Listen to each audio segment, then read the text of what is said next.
Political tensions have once again come to a head on the Iberian Peninsula. On Sunday, Catalonia will hold a referendum for independence from Spain in the latest of several attempts to secede from the country. Most Catalans are feeling optimistic about this year's outcome. The majority of residents who participate in the vote are expected to vote yes. This prospect is a huge source of excitement for Catalan leader Carles Puigdemont, who, in January, promised, a 50% plus one vote yes, we will declare independence without hesitation. But Catalonia's path to independence is far more complicated than a simple majority vote, especially since, in the eyes of the Spanish government, the referendum means very little. That's because, according to Spanish law, the referendum itself is illegal.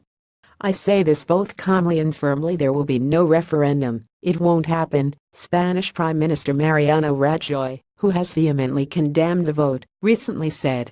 Indeed, the Spanish government is doing everything in its power to prevent the illicit referendum from taking place at all. CNN reported that a Spanish court has ordered Google to remove an app from its store which helps referendum voters find their designated polling site.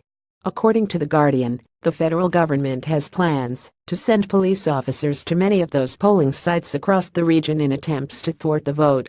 That means most, if not all, of the people who show up to the referendum will likely be ardent supporters of Catalan secession, willing to flout Spanish law to cast their vote for independence. Will their reality look any different come Monday? According to some constitutional experts, it's unlikely. Josep Lagofjadi imagines if the Catalan government does not negotiate the calling of a referendum with the state, it is not legally possible, because this power is held by the central state. Javier Garcia Roca, a constitutional law professor in Madrid, told the BBC earlier this year. However, the Catalan government has every intention of operating under the belief that a majority vote for independence is legitimate and proceeding as such. Joan Maria Peake, the Catalan government's director of international communications, has said that it will then be up to the federal government to acknowledge the vote or not. If we have 50% turnout and a majority in favor of independence, this will be legitimate, Peake said in January. Then Madrid will have to ask itself if it is going to impose its laws by force, if the Catalan people choose their future peacefully and democratically. Madrid, though, has made its stance relatively clear.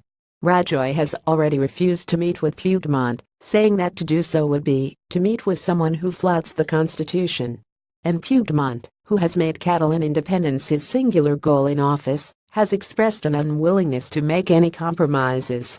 Considering the stalemate, Spain will likely see much more political upheaval and unrest following the referendum, with the Washington Post predicting major protests and months of messiness.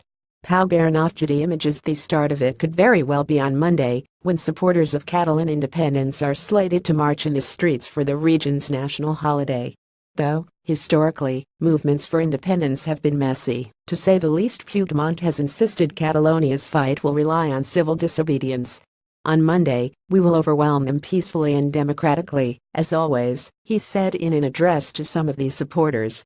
Still, even Puigdemont is measured in his own expectations for what will happen after the referendum. There is no button that you push, and the next day you become independent, he said.